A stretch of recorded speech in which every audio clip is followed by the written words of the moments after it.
Show.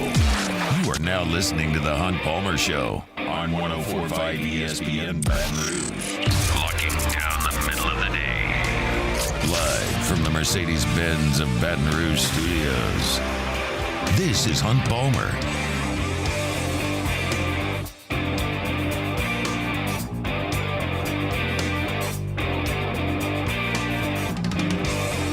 Welcome in. Hunt Palmer coming to you from the Mercedes-Benz Baton Rouge studio downtown in the capital city on this Wednesday. Just about half the work week in the rear view mirror.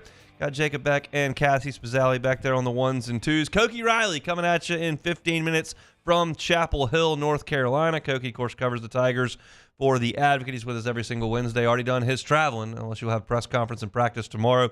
And we'll get the what it usually is. It's not the Baton Rouge Regional. We'll get the Chapel Hill Regional underway on Friday. It's a What If Wednesday. Got a lot to talk about there. Is Lincoln Riley scared? Maybe. We'll talk about that. MLB mock draft came out via ESPN. Sharie A-Shack coming to us from Saints OTAs, and Ronnie Rants talking LSU baseball as well as the Rougarou. So we're fired up to get rolling here over the next 2 hours. I think I've built up, I haven't been on the air as long as Hanny. I have not been on the air as long as Matt. I haven't been on the air as long as Jacob and T-Bob. But I think I have given a little bit of equity to the listeners, and I've got a little bit built up here, and I think y'all understand generally where I come from. And so I'm not trying to blow smoke. I'm not trying to make things up for hot takes. I pretty much just tell you how I see it. And I think y'all pretty much understand that. So when I go into this segment, I think y'all can understand that I am not just strapping on purple and gold glasses and screaming to the heavens. Like, I'm telling you what I think based on research. And so we're going to talk about Wofford right now. We're going to talk about their pitching. We're going to talk about their offense. That's who LSU is going to play at 11 o'clock on Friday. It's a pertinent topic. I thought about holding it for tomorrow. We're going to do it now. And I understand in prefacing this spiel that I'm going to go on that baseball is a game where a lot of things can happen. I watched Southern go into the box and wear LSU out for 9 innings just a couple of months ago. I watched Stony Brook come in there and dominate 2 games after LSU won a crazy one. I've seen Jackson State go to national seed ULL and win a Friday game. I've seen Notre Dame go play the best college baseball team I have ever seen in Knoxville and beat them 2 out of 3. I'm not sitting here telling you that LSU is going to boat race Wofford. You don't even need to watch. I am telling you that I am skeptical of this Wofford team. I'm skeptical. I'm skeptical of the numbers. That doesn't mean they can't beat LSU or that they can't for a day overwhelm LSU. It's possible in this sport. It can't happen in football. It can happen in this sport. But I'm going to state this case, and you can take with it whatever you want. We'll start with their ace, Zach Cowan, who everyone believes that LSU is going to see on Friday. And his numbers are very, very strong on the season. You're looking at the best ERA on their squad at 3.55. You're looking at a guy that has a really good number of strikeouts. He's thrown 104 innings and has 118 Ks. The walk rate's good, only 28. And I watched him pitch. Last night, I watched 6 innings of Zach Cowan pitching. Not highlights, not bits and pieces here. Like, I watched him pitch 6 full innings. And the pitcher that he reminded me of was Tanner Hall from right here in the Baton Rouge area, who went to Southern Miss and had a spectacular career and ended up going in the 4th round. Now, full disclosure, I know that Tanner Hall hits low 90s, 91, 92, up to 93 at the end of his Southern Miss career. I didn't have a radar gun on Zach Cowan, which compromises my ability to fully speak to what he is as a pitcher, because you're watching low-level baseball here. You're looking at the SoCon, and I don't have, on the broadcast, a radar gun. But he's 5'11 and 180 and right-handed. He's a little shorter. He's a good athlete. He's not super projectable. That's very much like Tanner Hall at Southern Miss. There's a lot of junk, and none of it's straight. He's sinking his fastball. He's cutting it. He's throwing a slider. He's got a big changeup he'll throw. Nothing he throws is straight, and his goal is to keep you very off balance. He throws a lot of different pitches and a lot of different counts, which is a positive for him. He's not dependent on his fastball. He's not dependent on the changeup being his devastating pitch. It's not a wipeout slider. He's just going to kind of throw them all. 3-1, I'll flip a changeup in there. 0-2, I'll throw the fastball. Like he mixes it up, and that's what keeps hitters off guard. I watched his start against the Citadel. They were 3-18 in SoCon. So what can I take from that? I'm not really sure. Then I watched his start against Samford, who was a better team, and he gave up 4 runs on 8 hits. Now, that was on really short rest. He was overused last week. In terms of staying in your regiment and performing at a peak level, I believe he was overused last week. But he's got a little bit more rest on the backside, and we'll see how this goes. I think he's a nice pitcher. I think he would be in the starting rotation at some SEC schools.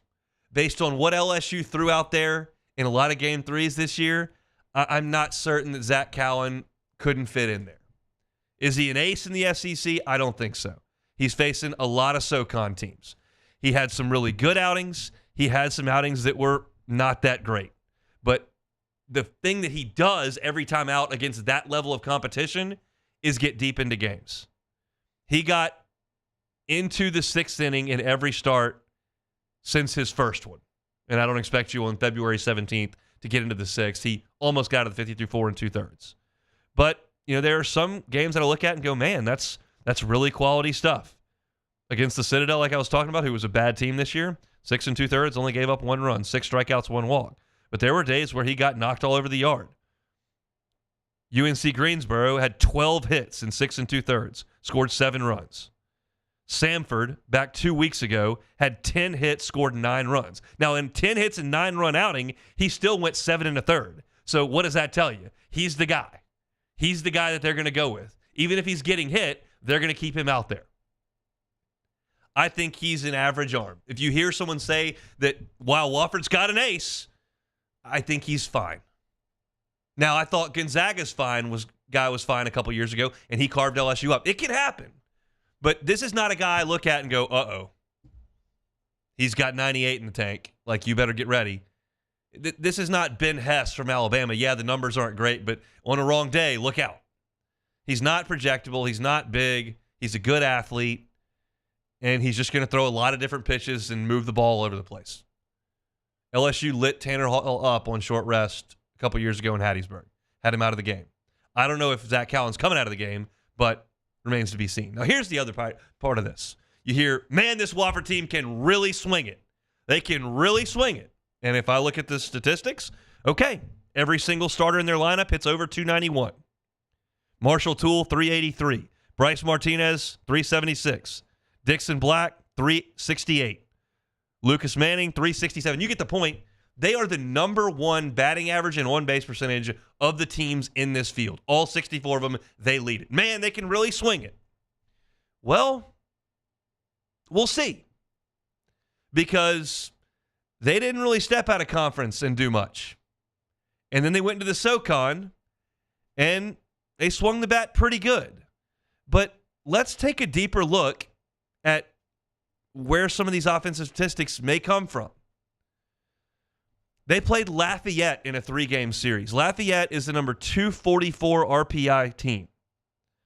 In 3 games, Wofford scored 57 runs. That is almost 20 per game. They played 3 games against Fordham, who was 193 in the RPI. They scored 48 runs in 3 games. On a Tuesday against Charleston Southern, they scored 29 runs in a game. On a Tuesday. That's Charleston Southern's midweek teams. Played a Tuesday game against Presbyterian College. Scored 24 in that one. And I started looking around going, well, who's good that they played and how'd they do in that? Well, the best team that they played in the RPI is Charleston. You probably saw Charleston's head coach, former coach of South Carolina, get emotional on Monday when they didn't get picked. They won 41 games this year. Their RPI was 42. They were one of the last 2-3 teams that didn't make the field. And they played a 3-game set against Wofford. That's a pretty good baseball team in Charleston. How'd Wofford do? Well, they scored none in the first game. They scored 3 in the second game. They scored 7 in the third game. There is no weekend series against Tennessee here. There's no weekend series against Florida State. There's no weekend series against the Big Ten champion in Indiana, Illinois. This is all done against bad teams. Now, you know that. You know the SoCon team is not playing an SEC schedule. But then you start to look at some of the statistics they're rolling up against these atrocious teams, and I'm going, can they really swing it? Are we sure? I'm not, because Gage Jump doesn't pitch for Presbyterian College on Tuesdays. This is a guess. I can't be sure of this. I would suggest that this Wofford offense would be 12th in the SEC. They can probably hit with Missouri. And yeah, scoring 57 runs on a weekend like that, you have to go out there and hit the ball. But do I need to put a lot of stock in it based on Gage Jump and Nate Ackenhausen and Griffin Herring coming to town on Friday? I don't think so. Let's be real honest. Wofford is the 5 seed in SoCon. That's what Wofford is. So I think the narrative around this game is they got a true ace and they can really swing it. Well, really? I think Wofford is in for some trouble on Friday. And it goes back to the thing I said at the beginning. This does not mean Wofford can't beat LSU 9-2 on Friday. They absolutely could. But I think if this game gets played 10 times, Wofford's in trouble. Like, I don't mean to be like, as I said at the top, like to be the big bad wolf and, purple and gold glasses, SEC elitist and taking them lightly. And I'm just telling you what I see. I see a team that scored 60 runs in 3 games against Lafayette and comes in here with an inflated batting average. I'm seeing a pitcher with really average stuff that's churning through SoCon. Now, one of these games goes sideways every single year. 4 of these games go sideways every single year. But I feel pretty good about LSU with Gage Jump or Luke Holman on the mound against the 5 seed in SoCon. I don't care how many 300 batting averages they have. I just don't.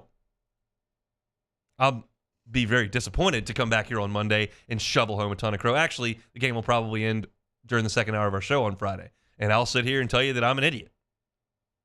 But I'm just telling you what I think. When I watch this kid pitch and I look at these numbers and I see one quality weekend series where the offense didn't really play very well and got shut out in the first game, and I'm thinking this is not a team that's terrifying. This is not a bad draw. This is a team LSU should show up on Friday, take care of business, and get ready to play the Tar Heels on Saturday night. That's the way that I see it. We'll ask Koki about it. Koki Riley going to come on from Chapel Hill, North Carolina. That's next on the Hunt Palmer Show. You are now listening to the Hunt Palmer Show. Our listeners fire off their opinions on the jimsfirearms.net hotline at 499-1045. Keep listening for your next chance to shoot us your thoughts with the jimsfirearms.net hotline on 1045 ESPN Baton Rouge. Bayou Chrysler Dodge Jeep Ram is taking $11,000 off the new 23 Dodge Charger. We're open for business in our beautiful new showroom and taking $11,000 off the powerful new Charger. All new Bayou vehicles come with a 1 million mile warranty. The crew at Bayou Automotive is going to do right by you. The Windsor Senior Living Community in Mandeville, Louisiana is a beautiful, vibrant apartment community geared towards seniors. They are nestled right in the heart of Mandeville, where seniors live a more carefree lifestyle in spacious apartments with the peace of mind that comes from having a little extra help. Call the Windsor at 985-624-8040 to schedule a lunch and tour. Come see how the Windsor can be your passport to peace of mind. Electricity is all around us, and our families depend on it.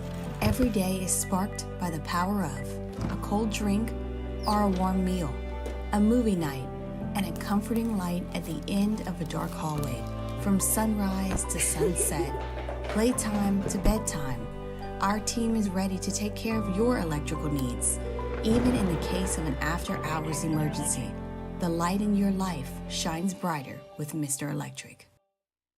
Hey, it's Matt Moscona. For years, you've heard me tell you about Insurance Network of Louisiana, helping you find better coverage for less money. But it's not just for your home and auto. They also offer commercial property. So, retail stores, professional offices like doctors, dentists, attorneys, clothing boutiques. Insurance Network of Louisiana can find you better coverage for less money. They service the entire state of Louisiana, and they're local. So call today at 293-0450 or lainsurance.net. Breck teamed up to reimagine your parks, and you imagined big. With your help, we went to work, creating 12 beautiful community parks across the parish. A family-sized water park, miles and miles of trails, and parks just for your dogs. There are more places to splash, to explore, to run wild, and even soar. You imagined, we delivered. Gold. Breck, your #1 park system in the nation. Jerry and Benny Payne began Central Plumbing Company out of their driveway in Tanglewood subdivision.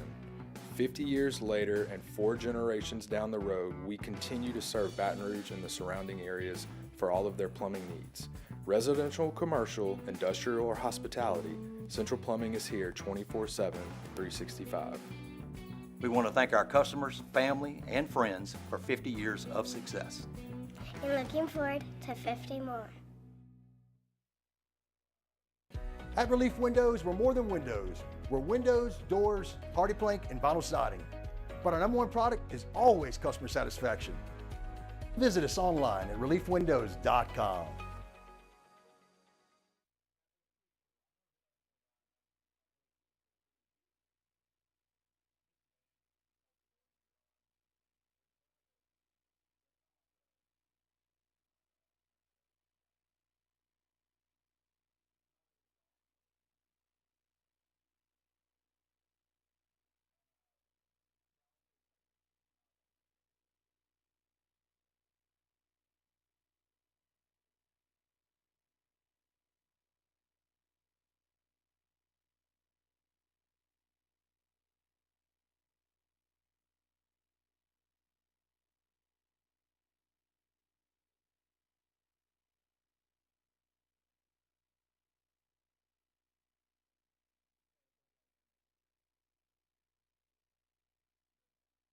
For the Thursday edition of Live at Lunch from Jolie Pearl Oyster Bar and Town Square Pizza. Both Dwayne Colucci and Matt Yumas join us from Las Vegas, and we're getting you ready for the NCAA baseball tournament. Live at Lunch, 11 a.m. Thursday on 104.5 ESPN Baton Rouge.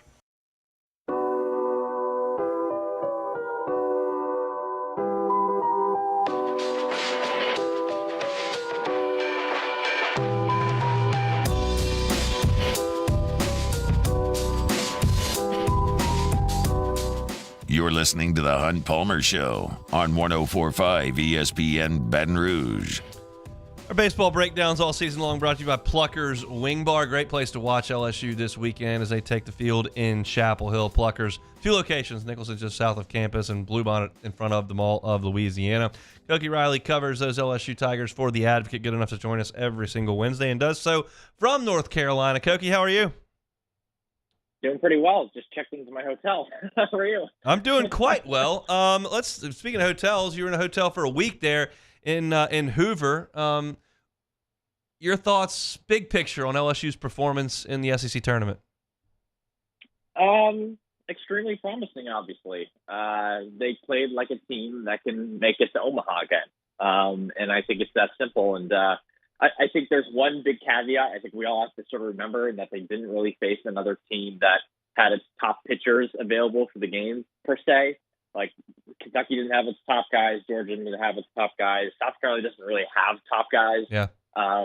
And they didn't even face Tennessee's top guys, but LSU didn't have their top guys either in that game. So that's kind of more of an even split to me. But I think we have to kind of remember that a little bit. But at the same time, I think the offense has just looked better because, Stephen Milan's been doing this for not just Hoover and not just with that walk-off home run, but for a few weeks now. And I think some of the progress with that offense combined with what the pitching has done, which I think is pretty legit, especially with Gage Jump and Luke Holman.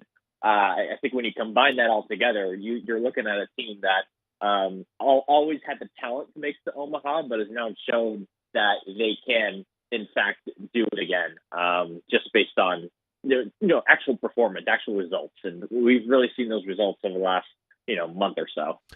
Jay's talked about the confidence this team has now and the attitude that they've got that maybe wasn't there back 5-6 weeks ago. Have you sensed that? Yeah. It just feels like they're playing a lot more free. And I might have mentioned this in the last time we had I was on the show, but it just seems like they're playing a lot more free, a lot more loose. Like that constant disappointment that, obviously came to fruition after all those losses, especially after the Tennessee series when they dropped a 3-12 in conference play.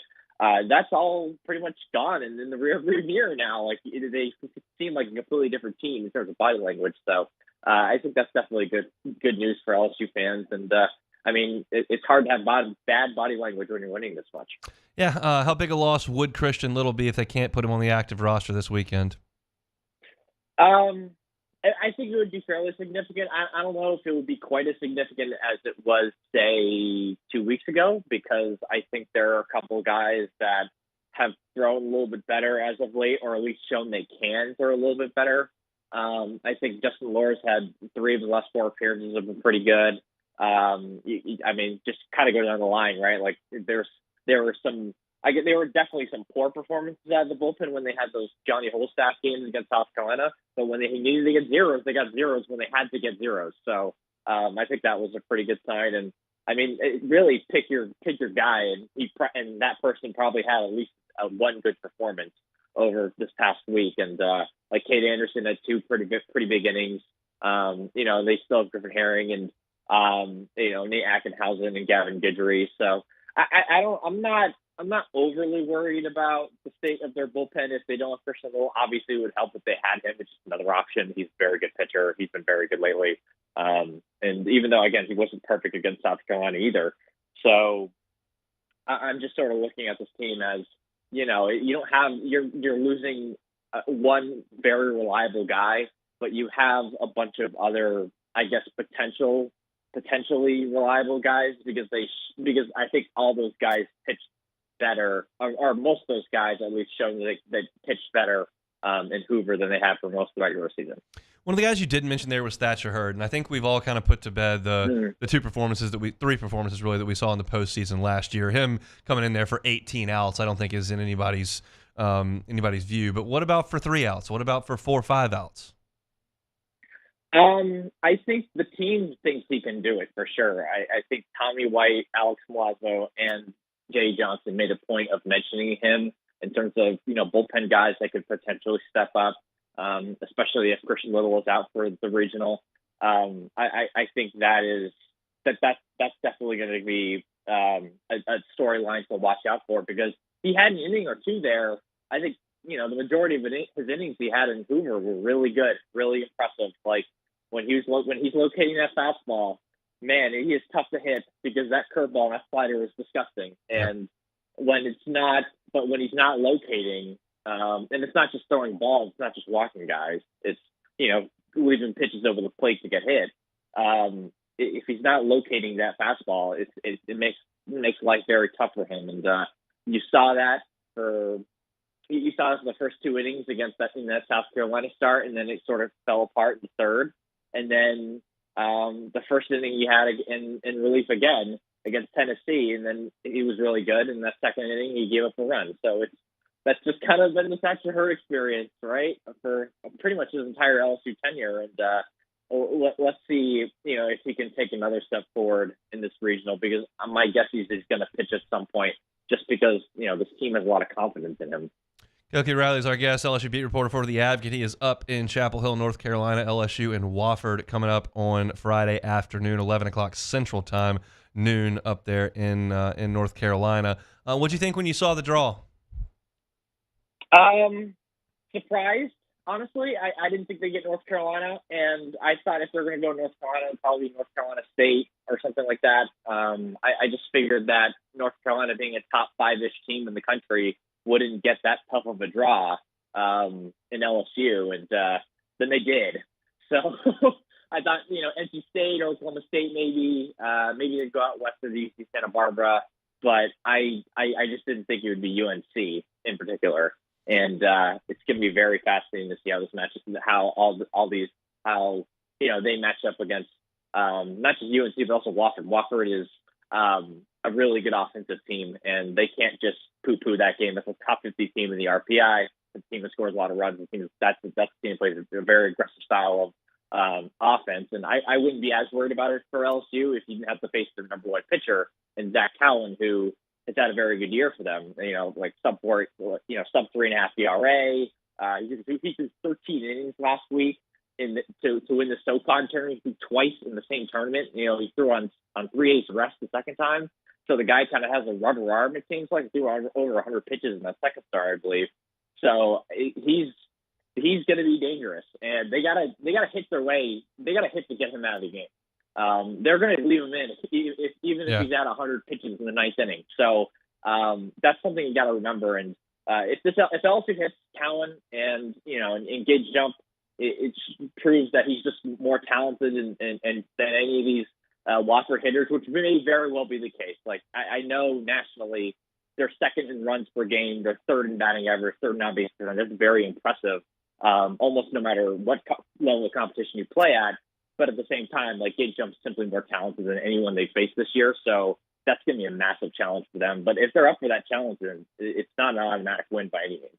So you believe it'll be Gage Jump on Friday?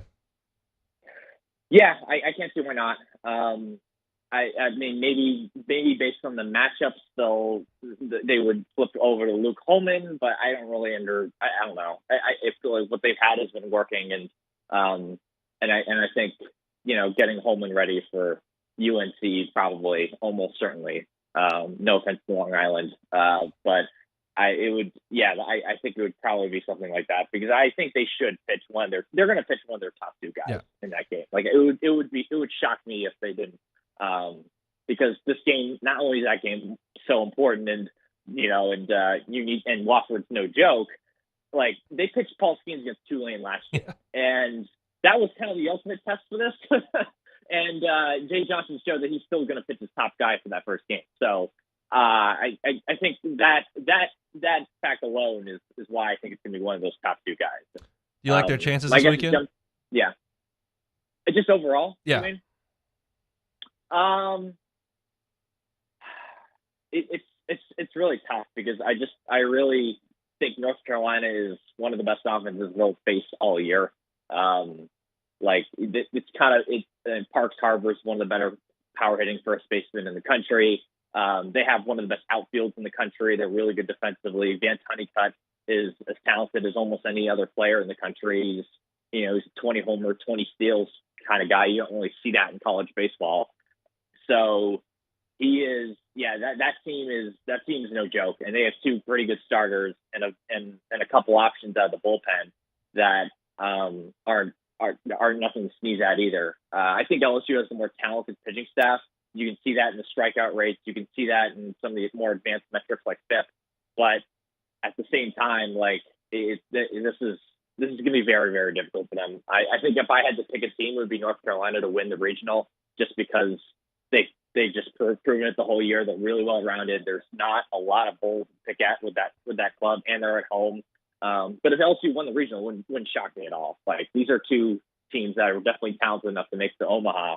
It's just a matter of, who plays better on that day. But I do think if LSU wins the first two games, they're in very good shape, though. North Carolina, they don't really have a great number 3 starting option. It's probably Eden Haig. And even then, that probably doesn't matter a whole ton, because, they would throw that guy against probably Wofford, and assuming if they lost to LSU, right? And then LSU would have the extra day of rest. Even though LSU wouldn't be in a great spot pitching wise, they'd be in a better spot than what North Carolina is at. And North Carolina, they haven't thrown a lot of guys in ACC play, which is kind of interesting. They only started 4 different guys in ACC play, which is kind of blows my mind, given all the different guys that have started for LSU and for all these other SEC teams. But when it comes to, once you get underneath the belly of their bullpen, I don't really know what they have that really scares you. And I mean, that's really with every team, but I think that's going to be especially important because they've relied on, maybe 6 or 7 guys, including the starters this year, and that's about it. So I don't know. It's going to be a very fascinating matchup, and I think winning these first 2 games is going to be absolutely critical for LSU. Glad you made it up there. Really appreciate some time. Enjoy the baseball this weekend and safe travels back home. Awesome. Thanks so much, Hunt. He's Koki Riley, LSU beat reporter for The Advocate. I'll add this on top of what Koki had to say there about Wofford. I think jump makes more sense as I start to think about it as well because Wofford, while their offensive numbers are great, one of the things they do a lot is steal. And if you put jump out there left-handed with Milazzo behind the plate, it's just going to be tough for them to do that a lot. You can go first move and might steal a base or 2 here, but it just becomes a difficult thing to do. And I think when you're looking at righty-lefty splits, Wofford and North Carolina, neither is predominantly one-handed. Of course, they have more right-handed hitters. That's just the way that it goes. But I think jump makes a lot of sense for the running game of Wofford coming up on Friday. So we shall see. But appreciate Koki giving us a little bit of time. Lincoln Riley, is he scared? We'll talk about that in 15 minutes when we come back. It is What If Wednesday. You are now listening to The Hunt Palmer Show. Audio Video Security Solutions, avssla.com. I spoke to Mitchell Fisher about 2 hours ago. He's telling me about this technology that they're now an approved vendor for that's state-of-the-art in terms of voice automation. Like, there are some that you can see out there that you can walk in, you have to give an exact command, and things will happen. There's technology out there for your technology in your home that you can just kind of talk to it. It's a little dark in here, and the lights will come on. I want to watch a movie, and they'll pop up the movie screen, and the lights will dim. You turn LSU on. You can talk to your electronics, and Audio Video Security Solutions can help you with that. This is the high end of what they do. We talk about mounting televisions, and I think we all have a pretty good feel for surround sound, but voice automation is something that we don't think a ton about. If you never have and want to explore that, Mitchell Fisher and his team at Audio Video Security Solutions is the place you need to be. Check out on Instagram, AVSS_BR. It's AVSS_BR on Instagram. It'll give you a great idea of some of the services that they can offer to you. And then you can check them out online and get that consultation in at avssla.com. It's my friends at Audio Video Security Solutions. Check them out online, avssla.com. In times of need, get a full list of phone numbers, websites, and other important emergency information on the Demco Stormwatch page at 1045espn.com. There it is, the extra mile, on the border of expected and extraordinary for those willing to go further, like vans customized for work or play, with safety and tech to keep you connected, supported by a 5-star sales, service, and finance team, and backed by the 1-star you know. So go the extra mile. It's never crowded because so few have what it takes to go there. Mercedes-Benz Vans.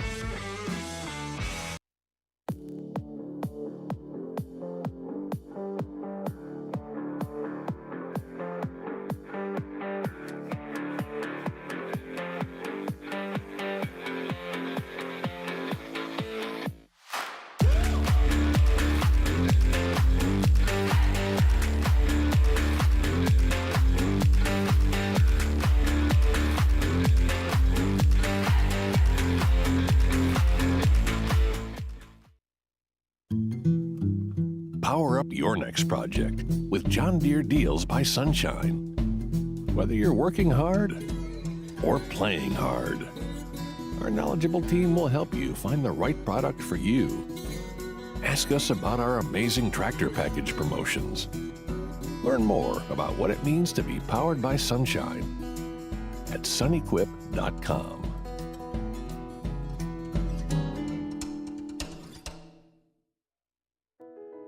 I've been doing business with Luba for 25 years.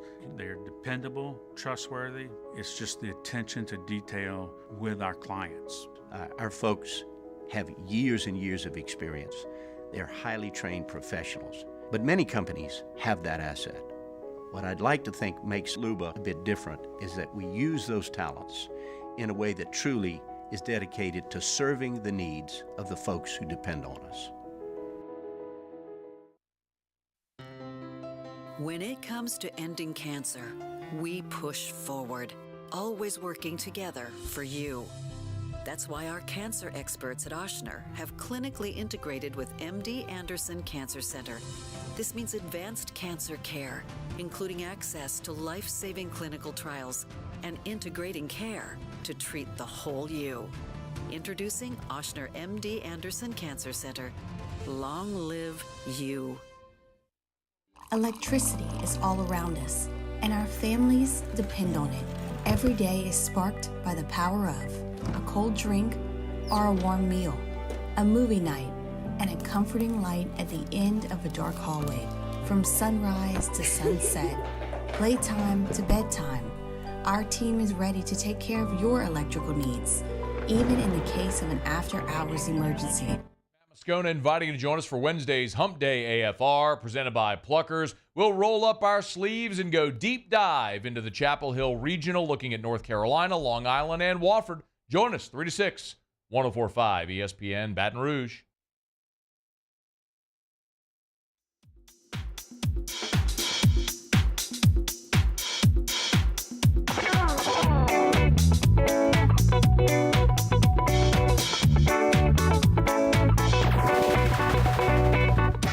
This is the Hunt Palmer Show on 104.5 ESPN Baton Rouge. Half that work week in the rearview mirror. It is a Wednesday edition of the Hunt Palmer Show. Thanks for hanging out with us. Got a busy second hour today. We'll chat with Sharie A-Shack from Saints OTAs at 2:15. Ronnie Rants coming at the bottom of hour number 2. The Rougarou crank up tomorrow, and we'll talk some LSU baseball with Ronnie as well. But for now, it's What If Wednesday. Time, space, reality. It's more than a linear path. Where a single choice can branch out into infinite realities. Follow me and ponder the question,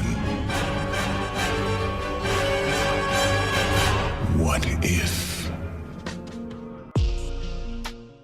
All right, first one here. What if you could either sing the 7th inning stretch at Wrigley or throw out the first pitch? We're going to go sing the 7th inning stretch there. I think I'm expected to be terrible at that. Plus, I think it would be really fun. Yeah. Throwing out the first pitch while going on the field would be awesome. Like, you can kind of embarrass yourself with a terrible You can. throw. And I don't know the last time I threw a real baseball. Well, you could practice before. I could. So, I mean, I have full confidence that I can throw a ball to another person over there. But I think singing the 7th inning stretch would be more fun, one, and less of a chance of embarrassment because you're expected to be terrible anyway. So I'm going to go with singing the 7th inning stretch. I have to agree with you there. Moving on, what if you could take any player from today and put them into the same league in 1945? Okay. The first name that came to my mind was Victor Wembanyama. I think that would be hilarious to watch those guys that were like bouncing the ball out in front of them and like that's true. Shooting from the floor and watching like a 7'4" guy like fly through the air and we slam saw on that him. though. We pretty much saw that with like Wilt Chamberlain and Bill Russell. Whenever that, I mean, they played later in the NBA, but Wembanyama shoots threes. And that's stuff. true. Yeah, that's and true. like They didn't were, have like, threes back then, shoot, so it wouldn't really help shooting them. But hook shots and whatnot. Yeah, and so that's true. I think about like the physicality of football and like some of these edge rushers that I think would be a significant problem for offensive tackles who were like 6'5", 260. Like Aaron Donald going against centers from that age would be really something to watch. And then from like a baseball perspective, I mean, we were talking about Mason Moore the other day, the A's closer, who nobody can hit today. He's just striking everyone out, not walking anybody. His numbers are absurd. So he would just do the same thing to all those guys in the 40s. So that's not as fun, but maybe like from a power hitting perspective, like, I mean, like Ohtani's fun to watch in any era. Yeah. But I think as I start to dive through this, it's like for me, it's probably Derrick Henry or. You know what? I just thought about Tiger Woods. That's in really 1945. because I don't have a great perspective for what persimmon clubs and round balls and all that stuff looked like. That's so, very fascinating. Yeah. Because I think I know it looks completely different. You would have to play a completely different style of golf back then than you could now. Now, if you could give him the equipment for right now, then all bets are off. He'd shoot a million under. Although I feel like the maybe the courses weren't as pure. They weren't as nice. Yeah. You maybe try to rough it a little bit. But I think it's I think it's like Derrick Henry in his prime, or who's the best pass rusher in the NFL right now? Probably. Is it TJ Watt? TJ Watt, maybe. I mean, I'd like to watch those two guys just like go after the dudes from the 40s. Like, yeah. They'd all get hurt because they don't have the right equipment on, but that's probably where I'm at. All right, next one here. What if you could pick LSU's regional host? Probably Santa Barbara. That's probably. I mean, I don't know how good Arizona is. I have a hard time getting off Santa Barbara. I thought there was a chance with Jay's roots and trying to make sure that LSU didn't like flood the place, that maybe they would send him out west. Although you may have a pretty good alumni base in Los Angeles that would like to go see him, but I think I would go with Santa Barbara on that one. All right, last one here. What if they outlaw walk-ons? So this is a story that I heard Charlie and Jimmy talking about it. It's all the buzz at SEC spring meetings that they want to get rid of walk-ons. And I haven't read a lot about this. Charlie was talking earlier on Live at Lunch today, but like, I don't understand this. This just seems like you're trying to solve a problem that doesn't exist. And I agree that like, if you're looking to cut expenses here or there because you're having to pay this massive bill, that maybe that's a place you could go. But I see it a different way.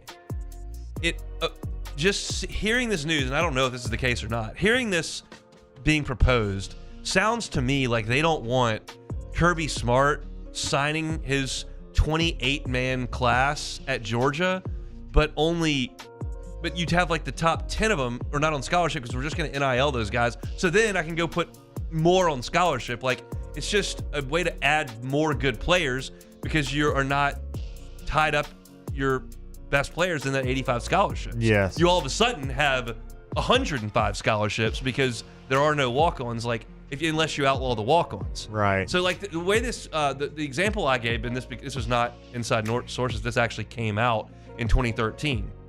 LSU's best two hitters, college hitters on that team were Mason Katz and Rafe Rhymes. And both of them were not on any sort of scholarships, which allowed Paul Maneri to go use his scholarship money on the Jacoby Joneses and on the Kevin Gosmans the year before that, and on guys who were big-time draft risks that they brought in, because you've got two guys on your team that you're not tying up for scholarships on. That's where I thought this was coming from. Maybe I'm wrong, and maybe there are financial reasons for this. It just sounded to me like they didn't want the NCAA, the powers that be, did not want Power 5 teams signing guys that would automatically be on scholarship, 5-star recruits that aren't on your 85 scholarships because you're just paying them with NIL. That's what it sounded like to me. That makes sense. Yeah, I think it makes sense. I don't know. I don't see other. That's the only logical reason I could see for them considering this. But I mean, I know that a lot of the coaches at the SEC spring meetings have been pushing back on it, and I know a lot of people just overall. Look, the walk-on experience, while I would never do that, like is awesome for some people to be a part of something you would never have had the opportunity to be a part of if it weren't for this program. And there are very few walk-ons that make some huge impact. You're just a glorified tackling dummy who gets to run out of the tunnel and be in team meetings and get your Letterman jacket, or if you play, and like all that kind of stuff. Like it's just being part of something, and it's a unique experience that you wouldn't get anywhere else. And to take that away from guys, is tough. But I don't know if this is a financial thing or if this is a competitive balance thing. And I guess that's the discussion they're having at the spring meetings going on over in Destin. All right, that's it for What If Wednesday. Appreciate y'all for playing along there in the Bayou Ford chat and on Twitter for hitting us up with some of those that we could get to. We'll close out hour number 1 coming up next with this story from Saturday Night Down South that Lincoln Riley's trying to dodge LSU. We'll talk about that coming up next. You are now listening to The Hunt Palmer Show. One Bath and Closets. OneBathAndClosets.com is the website. David Duvall and his team, 30 years redesigning and remodeling bathrooms and closets. What if I told you could get $1,000 off? $1,000 off of your bathroom renovation, your closet renovation. You can do that if you tell the folks at One Bath and Closets that you heard about them on the Hunt Palmer Show. Go to the website, OneBathAndClosets.com. Check out the testimonials of their satisfied clients. Check out the pictures of their fantastic work. Brand new custom bathrooms, brand new custom closets, and request that free consultation. That's how this process starts. Dave and his team come in. You don't owe them a cent. What do you need? What can we do? Here's an option. How do we like that? Once you figure things out, you move forward with that $1,000 off. Thanks to being a listener of our show right here. But you got to start at the website. It's onebathandclosets.com. Get that free consultation.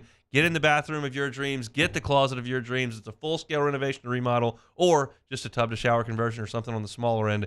David Vaughn and his team can help you at onebathandclosets.com. Our listeners fire off their opinions on the jimsfirearms.net hotline at 499-1045. Keep listening for your next chance to shoot us your thoughts with the jimsfirearms.net hotline on 1045 ESPN Baton Rouge.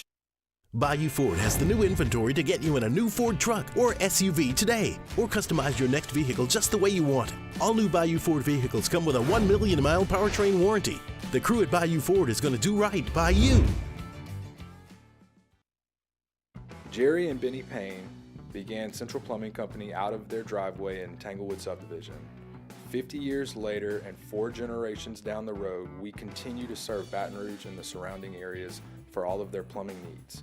Residential, commercial, industrial, or hospitality, Central Plumbing is here 24/7, 365. We want to thank our customers, family, and friends for 50 years of success. And looking forward to 50 more.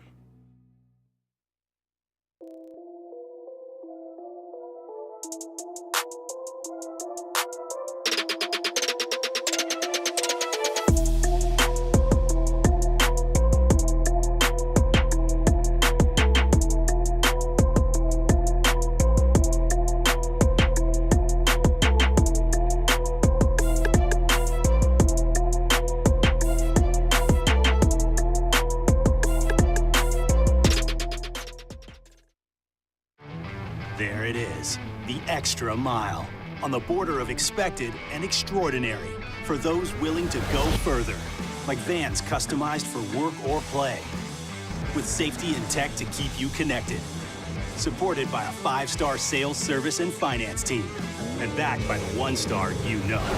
So go the extra mile. It's never crowded, because so few have what it takes to go there. Mercedes-Benz Vans. Hey, it's Matt Moscona. For years, you've heard me tell you about Insurance Network of Louisiana, helping you find better coverage for less money. But it's not just for your home and auto. They also offer commercial property. So, retail stores, professional offices like doctors, dentists, attorneys, clothing boutiques. Insurance Network of Louisiana can find you better coverage for less money. They service the entire state of Louisiana, and they're local. So call today at 293-0450 or lainsurance.net. Brack teamed up to reimagine your parks, and you imagined big. With your help, we went to work, creating 12 beautiful community parks across the parish. A family-sized water park, miles and miles of trails, and parks just for your dogs. There are more places to splash, to explore, to run wild, and even soar. You imagined, we delivered. Gold. Brack, your #1 park system in the nation.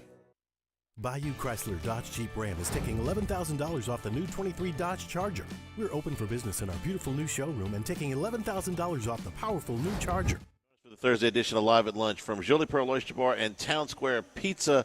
Both Dwayne Colucci and Matt Yumas join us from Las Vegas, and we're getting you ready for the NCAA baseball tournament. Live at Lunch, 11 a.m. Thursday on 104.5 ESPN Baton Rouge.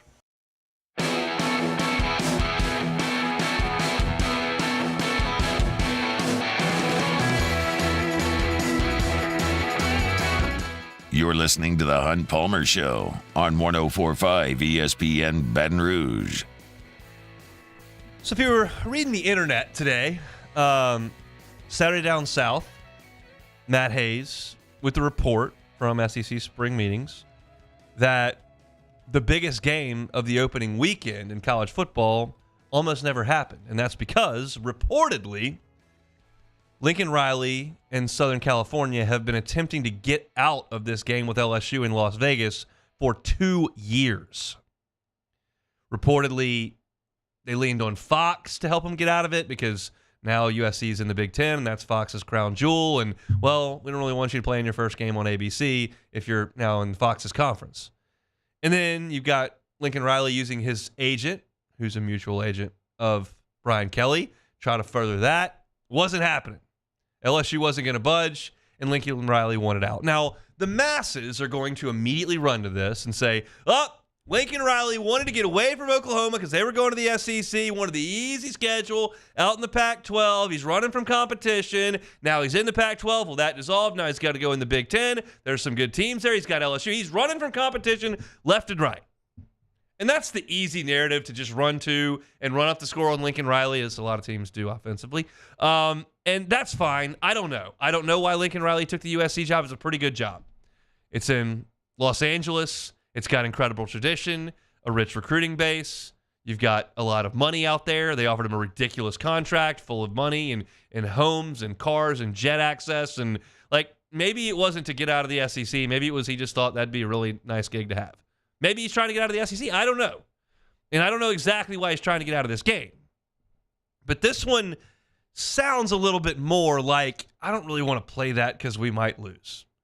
Because you look at the schedule that USC's got this year, and they've got some games that are going to be pretty tricky. They've got a trip up to Washington. They've got a road game at Michigan. They play Wisconsin and Penn State. They've got Notre Dame. And then you add LSU to that, and, well, that's a little bit tougher. And y'all know how I function. Y'all know that I was okay with these, rent-a-win games that LSU's playing. Because, look, if you get through your conference and win all your games, you're going to be fine. And Florida State kind of disproved that because they did schedule LSU out of conference, and they did beat Clemson, and they did go on the road and beat Florida, and they went undefeated and won their conference championship game, and the committee still left them out because their quarterback got hurt. But that's not the SEC, and I don't believe the SEC champion and undefeated would have been left out, certainly not of a 12-team playoff. And I don't think this new conference that's got Oregon and Washington and USC and Penn State and Ohio State and Michigan and Wisconsin, and I don't think they're getting left out either. However, as losses continue to pile up, you will get left out. And if you look at USC's schedule, it looks tough enough in conference that if you take care of your business and you go 11-1 or 10-2, just like the SEC, you'll be fine. The problem is if you lose two conference games and the LSU game, you may be on the outside looking in. And that is where you do start looking at ducking competition. Hate it or love it, think it's reasonable or cowardly, it sounds that way. And it's a big year for Lincoln Riley because you've had enough time in Southern California to get your defense to be functional. Not great, functional. It has not functioned at any level in Norman, Oklahoma or Los Angeles for 5 years. They've been atrocious on defense his entire time. He finally moved on from his bad defensive coordinator, Alex Grinch, and they've got to fix it. However, you don't have the reigning Heisman Trophy winner anymore. So, while I think most people in college football circles would say that's a good coach, if you don't have a great quarterback this year and the defense still stinks and your team doesn't have a very good record and you're ducking LSU, it's a big PR disaster as you enter this big league where you better be ready to lock horns with Ohio State and Michigan and Penn State and some of those teams. And to this point, Lincoln Riley's teams, outside of 1 year where they did play Georgia really well in the Rose Bowl, but they couldn't stop them, it's been a little underwhelming outside of winning Heisman trophies all the time. So take this story however you want to take it. I'm not going to be as judgmental of Lincoln Riley because I'm not ready to immediately suggest that he only took that job in L.A. because he didn't want to play Alabama and Georgia. And I think there's merit to his thought that, well, I don't really need LSU on this schedule because if I do what I need to do in the Big Ten and I schedule San Jose State instead of LSU, I'll still be okay. And I've said this many times, you don't have to have that. You don't have to be aligned in that thought with me and Lincoln Riley. It does suggest that I don't want to play the guys all the time. But I'm also sick as an LSU fan of opening the season 0-1 4 years in a row. Because if you don't lose to Florida State in the Superdome 2 years ago, you're going to College Station playing for a shot to potentially get in the playoff. Instead, you didn't. So, Lincoln Riley, scaredy cat, reasonable schedule maker. It's still an interesting story that hasn't been shot down from anybody. And Saturday and Down South asked for some comment, got no comment. To me, sounds like he's really been trying to get out of this game.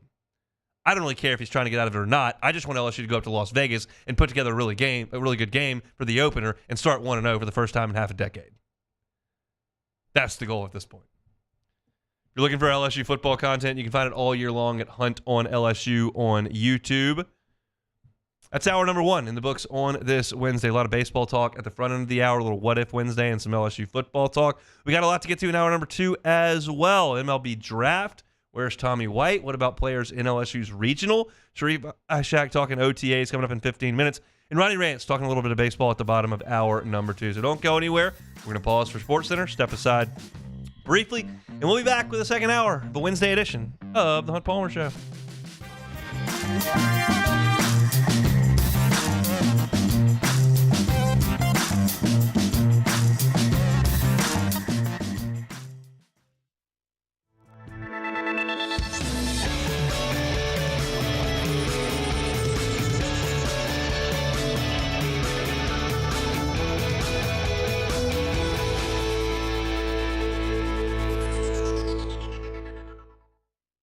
Gulf Coast Office Products is a nationally recognized Savin office equipment dealer based right here in Louisiana. Over 100 employees strong, Gulf Coast has the boots on the ground to support all vertical markets from education, engineering, legal, and finance. With the latest in office technology, from desktop to production segment units, Gulf Coast and Savin have the perfect fit for you. Call 225-756-2644. That's 756-2644 for Gulf Coast Office Products.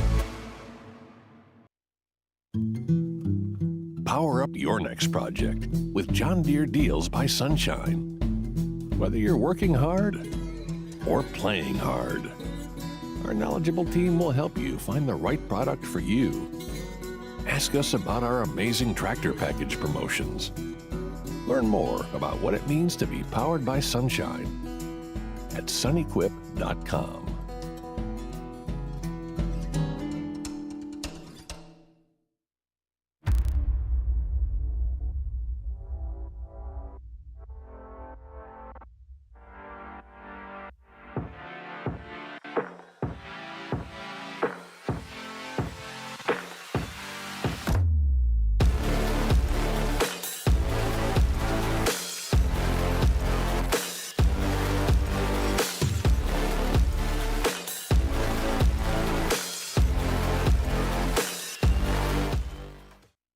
Bayou Ford has the new inventory to get you in a new Ford truck or SUV today, or customize your next vehicle just the way you want it. All new Bayou Ford vehicles come with a 1 million mile powertrain warranty. The crew at Bayou Ford is going to do right by you. I've been doing business with Luba for 25 years. They're dependable, trustworthy. It's just the attention to detail with our clients. Our folks have years and years of experience. They're highly trained professionals, but many companies have that asset. What I'd like to think makes Luba a bit different is that we use those talents in a way that truly is dedicated to serving the needs of the folks who depend on us. When it comes to ending cancer, we push forward, always working together for you. That's why our cancer experts at Ochsner have clinically integrated with MD Anderson Cancer Center. This means advanced cancer care, including access to life-saving clinical trials and integrating care to treat the whole you. Introducing Ochsner MD Anderson Cancer Center. Long live you. Electricity is all around us, and our families depend on it. Every day is sparked by the power of a cold drink or a warm meal, a movie night, and a comforting light at the end of a dark hallway. From sunrise to sunset, playtime to bedtime, our team is ready to take care of your electrical needs. Even in the case of an after-hours emergency, the light in your life shines brighter with Mr. Electric. There it is, the extra mile, on the border of expected and extraordinary for those willing to go further, like vans customized for work or play, with safety and tech to keep you connected, supported by a 5-star sales, service, and finance team, and backed by the 1-star you know. So go the extra mile. It's never crowded, because so few have what it takes to go there. Mercedes-Benz Vans.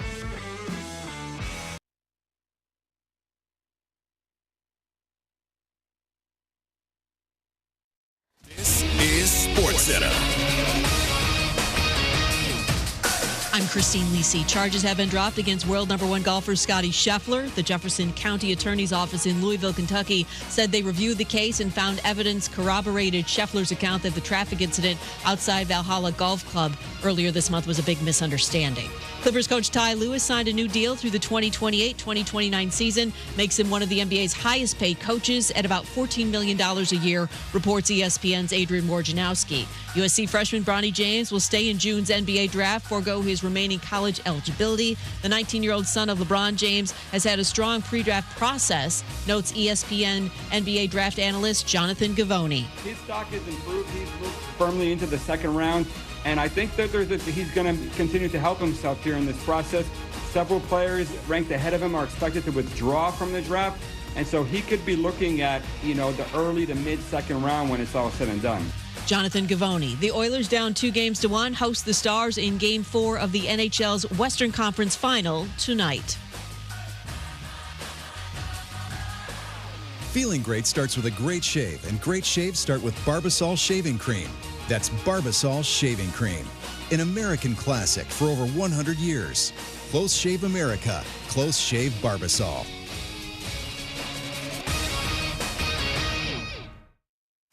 Ladies and gentlemen, may I direct your attention to something quite extraordinary?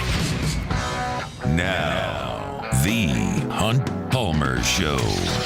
The Hunt Palmer Show on 104.5 ESPN Baton Rouge. Live from the Mercedes-Benz of Baton Rouge studios.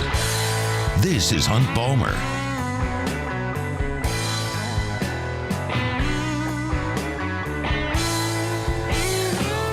Hour number 2, Wednesday edition of the Hunt Palmer Show, 104.5 ESPN Baton Rouge. Hope your work week is going well. Starting to work towards the weekend now. On the back half of your Wednesday. Chat with Sharie A-Shack in 15 minutes. Tano Passanio, pass rusher for the New Orleans Saints, defensive end, torn Achilles. How big a deal is that? What else has he observed from OTAs over the last week or so? Ronnie Rants coming up in 30 minutes talking some baseball. We'll talk baseball here. I think we're going to go a number of different ways with this mock draft that Kylie McDaniel put out from ESPN because there's some LSU flavor in it, but also I think there is some interesting thing in terms of LSU's postseason draw to look at here. So this is the first mock draft that Kylie's put out for the July draft. No surprise, Charlie Condon going first to the Cleveland Guardians. Chase Burns is second on that list to the Cincinnati Reds. Travis Bazzana, who was in the Baton Rouge Regional last year with Oregon State, here at number 3. Jack Caglione at number 4. Hagen Smith at number 5. Braden Montgomery at number 6. Like, these are all names that you very much know. And guys that you've dealt with for the last 10 weeks that you don't have to deal with this weekend. LSU represented from a high school perspective a couple of times early in this draft, which is not the greatest thing in the world for the LSU program. But Connor Griffin mocked number 12 here to the Boston Red Sox. High school athlete, shortstop, center fielder, whatever you want to call him, but just a superstar athlete over in Jackson, Mississippi. He's mocked number 12, and Cam Caminiti is mocked number 13 right behind him. Those guys I don't think you're ever going to see in Baton Rouge. The only LSU player that is in this mock draft is Tommy White at number 27. He's got him mocked to the Philadelphia Phillies, still in the first round, and I think a lot's going to be made of Tommy White's defense this year, and then you're going to see his chase rate mentioned, which he will do a little bit, that Kylie McDaniel mentioned here. Gage Jump's name is in the players in consideration for the next pick. For college pitchers, you got Luke Holman and Gage Jump mentioned here. So you've got two guys being mentioned in the first round of the Major League Baseball draft. What you don't see is any North Carolina Tar Heels or Wofford Terriers mocked as far as pitching goes in the first round of this draft. Now, Vance Honeycutt, who's a stud athlete, plays in the outfield for North Carolina, and he's in the next men up for college position players. Said North Carolina center fielder Vance Honeycutt may sneak into the teens and has some homes in the 20s, but I think he will end up in the 30s. He's the only guy in this regional that shows up in a first-round mock. Now, I understand that there are freshmen and sophomores that wouldn't show up in this, and I understand that pro projectability is not a necessity to be a great college player, certainly over the course of a regional. But there are some guys that are scary around the landscape of college baseball, whether it's Chase Burns, whether it's Hagen Smith, whether it's, there are a number of guys that, Charlie Condon, you want to deal with him over the course of a weekend? Not necessarily. So LSU doesn't catch any of that this coming weekend. And by the way, Arizona does not have anybody on this list. They're across the way. And then West Virginia has J.J. Weatherholt, their shortstop, who could be a top 5 pick in the draft. He's a sensational player and has been great for his entire time in Morgantown, but missed a lot of time this year with injuries. So maybe backs up. He's got him mocked at 7 here. And then you look at Dallas Baptist, and they do have one pitcher who's listed in the group with Gage Jump and Luke Holman. Is a right-handed pitcher named Ryan Johnson, who's quote-unquote under the radar. But you're either going to see him or J.J. Weatherholt. You won't see them both if you get to that point. I'm suggesting here that you're not in a pod of players with surefire major leaguers. The 8 teams you're grouped with that could potentially meet up in a super regional, LSU is far and away the most draft-ready team right here, right now. Now, North Carolina's won more games. They may have been more complete. Wofford, statistically, has been better than you playing in the SoCon. Arizona earned the right to host. But as I look at an impartial bystander who's just looking at your draftability in the next 8 weeks, LSU has got Tommy White mocked in the first round, has got Gage Jump and Luke Holman, who are hovering there around 32. And oh, by the way, if you look further down the list, at some of these lists, Jared Jones pops up. I saw a top 150 prospects deal that had him in the 60s. So LSU has not been the most complete team to this point. They've certainly not been the most consistent team at this point. And you don't get to just forget about the fact that you played 5 weeks of crappy baseball against really good teams. That's why you have to go on the road. But the point remains that LSU is a little scary because of what they can present. And as we talk about all the time, you knew 100% certain that once that field came out, an SEC team was not going to be in your regional.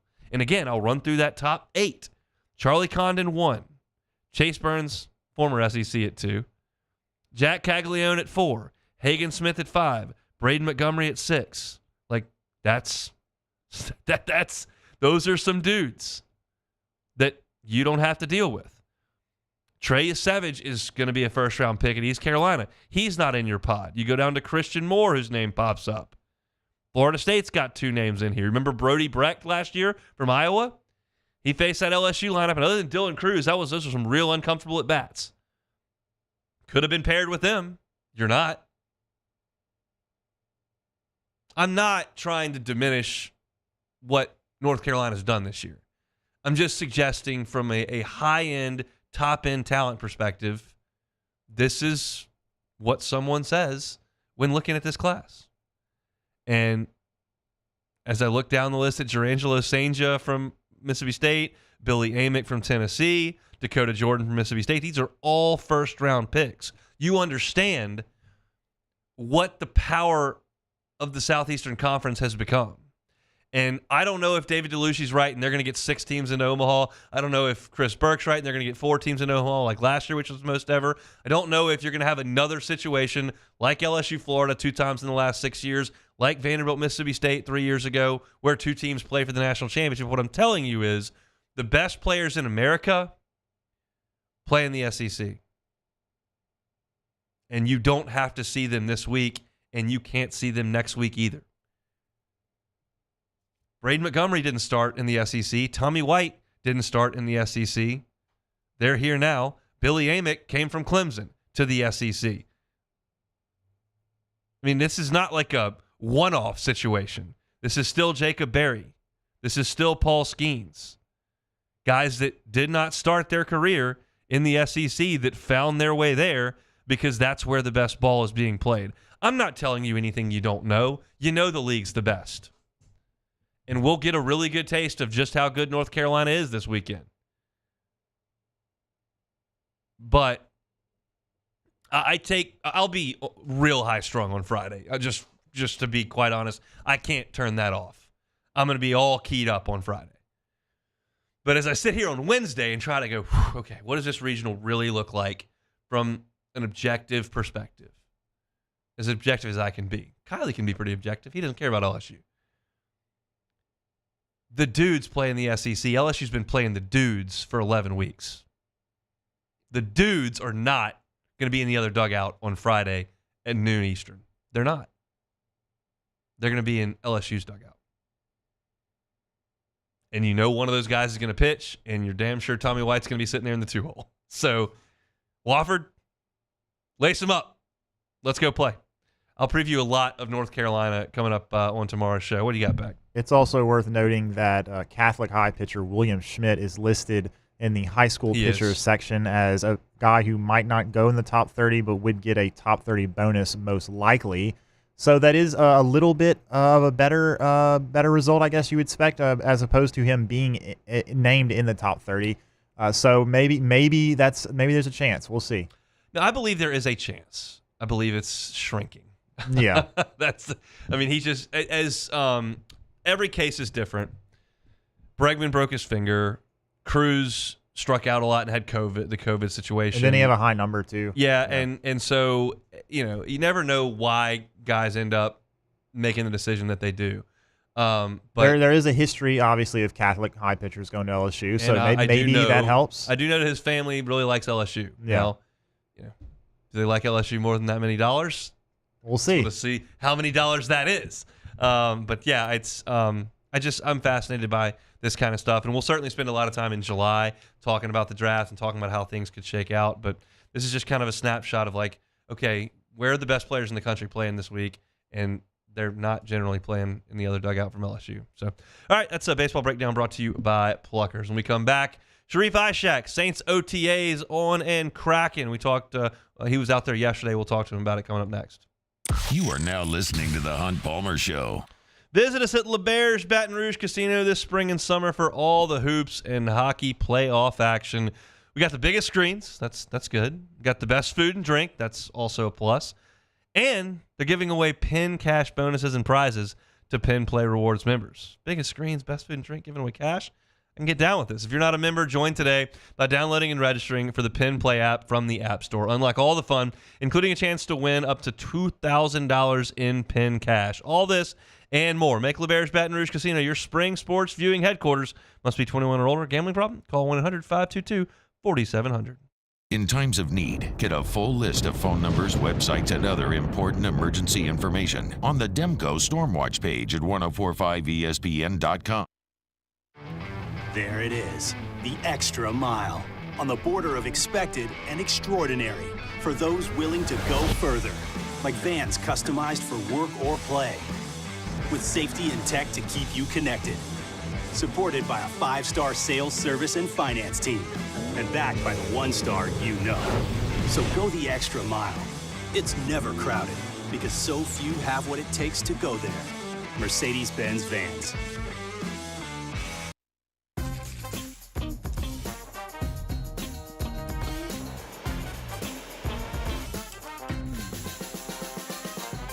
The best-kept secret in town is out. Discover Tallulah at the Renaissance Hotel on Bluebonnet. Farming is a way of life for us. It's not something we get up in the morning and dread going do. It's just something we go to bed at night looking forward to getting up to go do.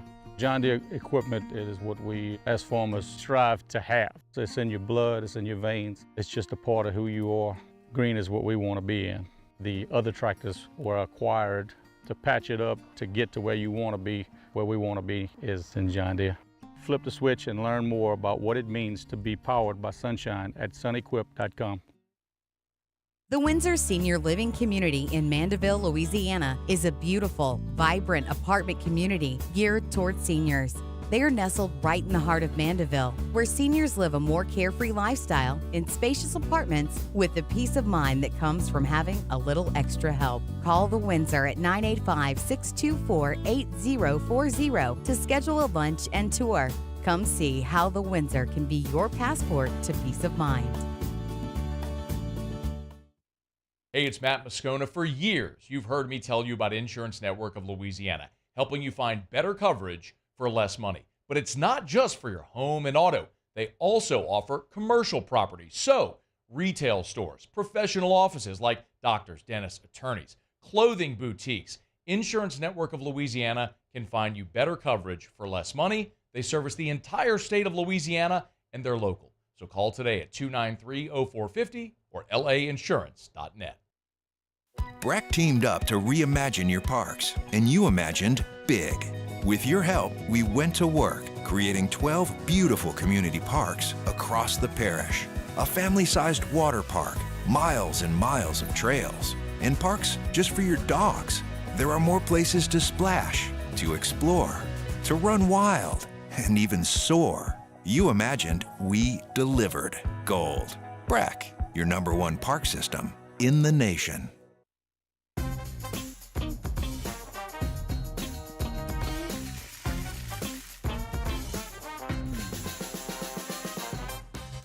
Moscona inviting you to join us for Wednesday's Hump Day AFR, presented by Pluckers. We'll roll up our sleeves and go deep dive into the Chapel Hill Regional, looking at North Carolina, Long Island, and Wofford. Join us 3 to 6, 104.5 ESPN Baton Rouge.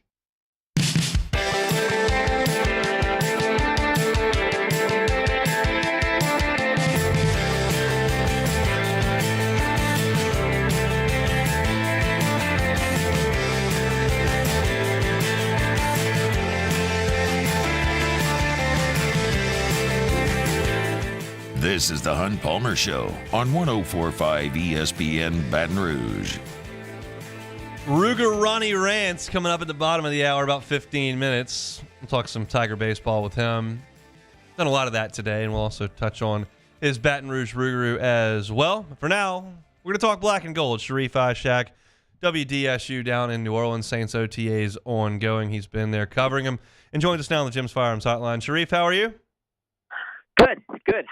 Hot and nasty out there yesterday for practice, but you know what? I say I love the heat, so I can't complain about it. It's a little easier to deal with the heat in August when you know football's right there. When you feel like it's a long way away and you're dealing with the heat and it's football, I think that can get to be a bit much. But I'm glad you enjoyed a little bit of it.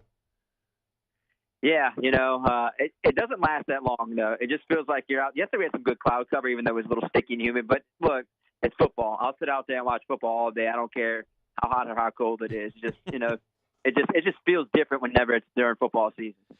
Tano Passanio was announced to have torn his Achilles yesterday. How big a loss is that for New Orleans? For a defensive line that showed some struggles last season, it's kind of a hit. I know he had that one big game against the Giants when he had 3 sacks, but you can't afford to lose any rotational players along that defensive line. And he did more than just sacks, and he opened up holes for the other players. And he's a good leader, nice guy, really smart. It's a loss. It really is a loss, Hunt. And they're already without Chase Young until some point in the training camp. So now they're going to be without Tano until at least maybe 5, 6, 7 games into the season. So the question remains, do they need to add if you're uncertain about both of those? You don't know exactly when Passanio can be back. You don't know exactly when Chase Young is going to be ready. Do they need to add at that spot? Yeah, I'd like to see them add a veteran. It'd be nice to see them add some veteran. Go find somebody before training camp or during training camp. Specifically, I would think after mandatory minicamp in 2 weeks, go out there and find you somebody before you start training camp. You got to get another veteran in there.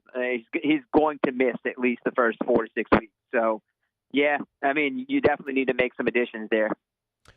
Question is, can Isaiah Foskey be of any use? The reviews on him were unanimous early in training camp last year. This guy's got a long way to go. But I did read yesterday that things maybe got a little bit better in OTAs, as much as you could tell with defensive linemen doing work at this point. Do you have confidence that Foskey can be of assistance without those two guys? Well, he's got to show me, man. He's just got to show it during during the regular season and preseason. I mean, practice it's all fun and games whenever you're not wearing pads and you're out there in shorts and a jersey and a helmet. It's got to be done whenever it's the red lights on. And he just hasn't shown it. He really hasn't shown it yet. He's got the build. He's got the ability to do it. I mean, it was awesome at Notre Dame. Now he's just got to show glimpses of that now that Passanio is out. So I really I want to root for him. I want him to do well. He's a second-round pick. I mean, you need the production from him to help that defensive line coming off the edge. If this isn't a wake-up call for him, I just don't know. It's just like Trevor Penning. It's got to be a wake-up call for you since you're a second-round pick.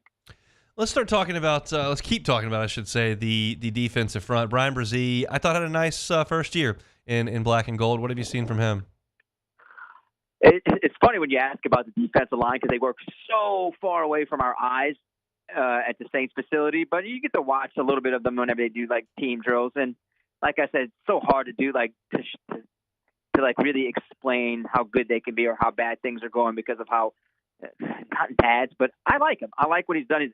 He's got a great attitude, man. That's the one thing. Great attitude, great motor, and it seems like he's so invested in the game of football. And I told you last year, if he got around 5 sacks, 4 to 6 sacks, I think it would be a great rookie year. And I think he did exactly that. Now he's just got to build upon that and show everyone that he is, a dynamic defensive lineman. And I truly think he is going to be like Sheldon Rankins good. Do you think he will play the most snaps of any Saints interior defensive lineman next year if he's healthy? Yes. Okay.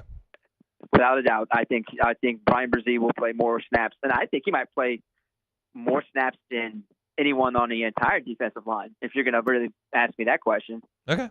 I mean, that's fair. That's what you would expect. I didn't expect that from him as a rookie. That's why you went and signed 2 interior defensive players, and you had Saunders and Shepard to kind of break him in. But now it's time to go. Oh, absolutely. I mean, you're young and you're hungry, and you are the guy they picked in the first round. So yeah, you better be ready to go and go strong and make sure that you're out in the field pretty much the entire season. I've had faith in this guy that he can probably play more snaps than anybody on that defensive line. All right, I didn't know. That's kind of the lead. I guess we got an injury like you did to Passanio, but the obvious situation is offensively with all the change and shifting that's going on over there. What have you been able to glean about Clint Kubiak's system, how Derek Carr's acclimating to it, and all that goes into that? I want to just talk about what Taysom Hill said about his role in that offense. Now, it's a learning experience for him. He spent the first 7 years learning, Sean Payton and Pete Carmichael's offense for all those years and now he's like switching to a different, verbiage and offense, and he likes it. I mean, you got to think what Clint came from, the U-Shacks and the Kittles and the Deebo Samuel. I mean, he just loves that, ability to learn. He loves to be challenged. He said he's glad to be challenged by Clint Kubiak and the new coaches. And I think you could tell he had a big smile on his face yesterday, just even talking about his role in that offense. He knows it's going to take some time, but he feels like he's going to evolve in the offense and be able to be a little more dangerous and even more unique in that offense. So I took a lot from talking to Taysom. All of us were talking to Taysom, and you could just see the smile on his face for most of that 9-minute interview we had with him yesterday. I mean, look, they're not going to come in and tell you, yeah, this offense is terrible. Like, I can't figure this out. This sucks. But do you sense a sense of renewed belief in their offense when you talk to players and coaches? Yeah, it's fresh. It's something new, and you get a different perspective and a different fresh ideas. It was getting stale with Pete, right? We said it all last year. It became stale. They were still trying to run Drew Brees' offense with Derek Carr. It didn't work. So now you bring in, the more modern day offense, caught up to, 2024 offense. You got to, adapt and change. And that's exactly what Clint Kubiak is going to bring. And everyone seems happy for the players who are actually there. Seem pretty happy. It'd be good to have Alvin Kamara in the building to, help the offense a little bit more and get more acclimated to the offense. But yeah, everyone is, happy. Everyone seems refreshed. Trevor Penning report? Well, yeah, he talked for the first time yesterday too about his move to right tackle from left tackle. He said he had been practicing it during the off season in Frisco with an offensive line coach. So Duke Manyweather. So that's what he said. He spent a good portion of the offseason working with him, and it was a phone call from Dennis Allen. Clean slate. Look, forget about everything that happened in the past 2 years. We're going to get you out there on our right side and hope, it works for you. And if it works, it's a home run for them. They don't fail on their first-round pick, but, man, I'll be honest with you, it's trending bust. I mean, I know we still have time to see what happens during training camp, but those first 2 seasons, it was trending bust for him. So he's got to wake up. He truly has to get it going. He has to wake up, and he has to be a significant part of that offensive line because got some holes there, Hunt. They got some holes there without Ryan Ramczyk, and who knows they're going to play the other guard position. Right now they're running Saldiveri at one guard position, and you got Penning at right tackle. So it's got to work, man. And for Penning, this is boom or bust time. It's time to go for him. He's Sharie A-Shack, WDSU down in New Orleans, talking all things New Orleans Saints. But before we let you go, LSU going to go to Chapel Hill and win a regional? Come on, man. We're so hot right now. It's like Zoolander. It lost on Sunday. I don't care. I mean, look, dude, how many games did they play? 5 games in a row? Yeah. I mean, look, they ran out of pitching and almost still won without the pitching. I mean, Nasty Nate was awesome. I mean, everyone who came in behind him, they pitched well, just couldn't hit against Tennessee. I was a little surprised that it was a 4-3 game. I thought we'd see a lot more offense, but I would feel pretty good if I were Jay Johnson and the Tigers after that performance and, getting hot at the right time. I don't know much about UNC, but I just feel like UNC just never does it. I mean, it's just not that good of a team to me. Haven't really historically been a good program. We'll see. How do we get you? How do we get you sent over to Destin for the SEC meetings? You need to have your toes in the sand. I'd like to work on my tan a little bit more. I would love that. So yeah, get me there. Sign me up. Somebody get me to Destin. We're gonna get you to Omaha in about 3 weeks. How's that? I'll take Omaha. You know how much I love that trip. I do. Appreciate the time, Sharif. Anytime, Hunt. He's Sharie A-Shack, WDSU down in New Orleans, talking all things Saints all year long. If you're looking for our Saints content, you can always find it on YouTube. Hunt on Saints. When we come back, Ronnie Rants, talking some baseball. It's the Hunt Palmer Show. You are now listening to the Hunt Palmer Show. No storm season is here. Give yourself the peace of mind to know that your power is not going to go out because you've got a home standby Generac generator. Boudreaux's Electric, Neil and Melissa have been running this place for 40 years. You do something with 40 years, you know what you're doing, and they certainly do. One of the things that they can offer you that not everyone can is the fact that they can monitor your generator remotely 24/7. So even if there is no threat of a storm and it's a beautiful day and everything seems to be fine, maybe there's been an issue because your kid's out there throwing the ball around and knocked something loose in the generator, or whatever the case may be. Boudreaux's Electric will know about that malfunction immediately. They'll give you a call and say, hey, I know nothing's going on right now, but there's an issue with the generator. We'd like to send somebody out and make sure it's functioning well. We're going to fix it. They'll get it fixed so that when you do need it to come on and spring into action, whether it's one of those fierce afternoon storms we get or it's a hurricane, that generator is ready to go. Give them a call, Napoleonville location, 985-397-1562. They can service everywhere in our listening area down here in South Louisiana. It's 985-397-1562. Get that Generac generator installed from Boudreaux's Electric. Our listeners fire off their opinions on the jimsfirearms.net hotline at 499-1045. Keep listening for your next chance to shoot us your thoughts with the jimsfirearms.net hotline on 1045 ESPN Baton Rouge. Gulf Coast Bank and Trust is giving our customers the power to bank anywhere, anytime during this challenging event. And we're right there with you. Our mobile banking app is a smart way to manage your money and time. Gulf Coast Bank and Trust, the bank that cares about you.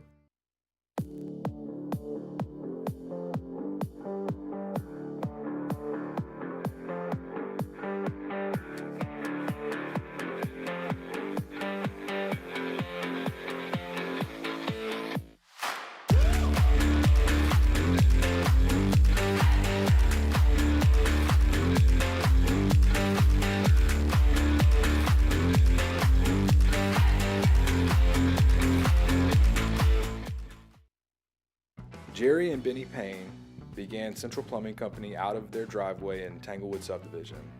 50 years later and 4 generations down the road, we continue to serve Baton Rouge and the surrounding areas for all of their plumbing needs. Residential, commercial, industrial, or hospitality, Central Plumbing is here 24/7, 365. We want to thank our customers, family, and friends for 50 years of success. And looking forward to 50 more. Power up your next project with John Deere Deals by Sunshine. Whether you're working hard or playing hard, our knowledgeable team will help you find the right product for you. Ask us about our amazing tractor package promotions. Learn more about what it means to be powered by sunshine at sunequip.com.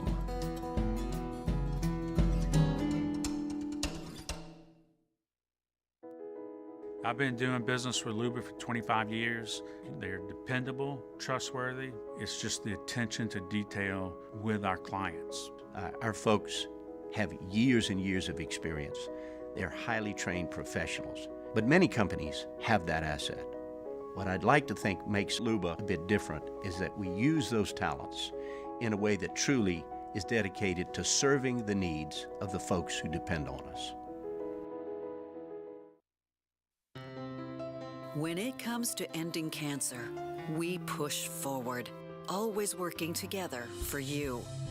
That's why our cancer experts at Ochsner have clinically integrated with MD Anderson Cancer Center.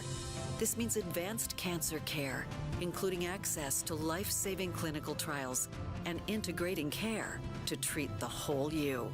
Introducing Ochsner MD Anderson Cancer Center. Long live you.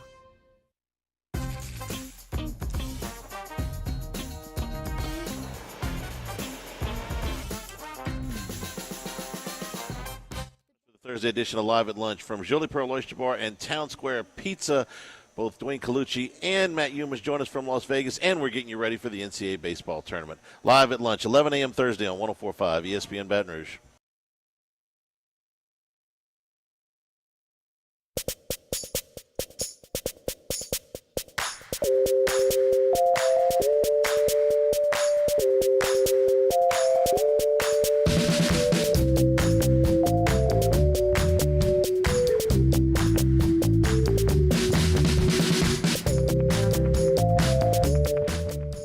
You're listening to The Hunt Palmer Show on 104.5 ESPN Baton Rouge. I will say this, as I look at the Feinbaum show on one of our TVs here, that is just a great looking set. I mean, it just, you got the gorgeous white sand beach, the blue water, green water. It's just a great scene there. I don't know that I have any interest in going to the SEC meetings. It sounds like a bunch of nothing, but it's a really nice look on TV. I'd rather probably honestly go to Chapel Hill and watch baseball, or I can watch baseball tomorrow in Baton Rouge, because Baton Rouge Rougarou are cranking things up. Ronnie Rants, he of said Baton Rouge Rougarou, joins us on the Jim's Firearms Hotline. Ronnie, how are you? Do we have him? We'll try to connect. Do we think we have him on the phone, or we drop it? We'll get Ronnie back. I thought we had him. Wait. I thought I just heard something there, but I'll try it again. Yeah, just hang up and call him back. We'll get it figured out. Yeah. All right. Ronnie, you there? Yeah, there you go. Sorry about that. What's up, guys? Not a ton, but now I'm glad we got you. You ready for some Rougarou baseball? Man, am I ready? I'm more than ready. I'm over here actually as we speak over at Pete Goldsby Field, 70-plus-year-old building in Baton Rouge, getting ready for tomorrow night's opening day. We actually have our second workout today. We're going to have a practice with our team coming up here in just a little bit. And so field's in great shape, and we're looking forward to a great season tomorrow night, 7 o'clock. What kind of stuff you got for the fans out there? Look, I've called a few of the games. It's not just a baseball facility with a game going on. You got plenty to do over there. Absolutely. You know, we've got a kid zone where we have 2 inflatable fun jumps. So all the kids just come. It's absolutely free, in the ballpark. They just sign a release and they can jump away and burn up all that energy. I tell you what, the thing they love more than the fun jump is chasing foul balls. And I know we go through about 3 dozen foul balls a game, and they run after them and fight for those foul balls all over the ballpark. Raising Cane's is a sponsor. They got their logo on the ball, so that's pretty cool. And then we've got for the grown-ups, we've got ice cold tall ones. We got all sorts of domestic imports, you name it, cold beer. Nothing better than, peanuts in the shell. You crack the shells, you drink cold beer, watch some baseball. And the game started at 7, and the way the sun sets in the west and the way this ballpark's positioned, it's a shaded, got a roof over the top, sun sets in the west behind you, so it's a really nice environment after 7 o'clock at night.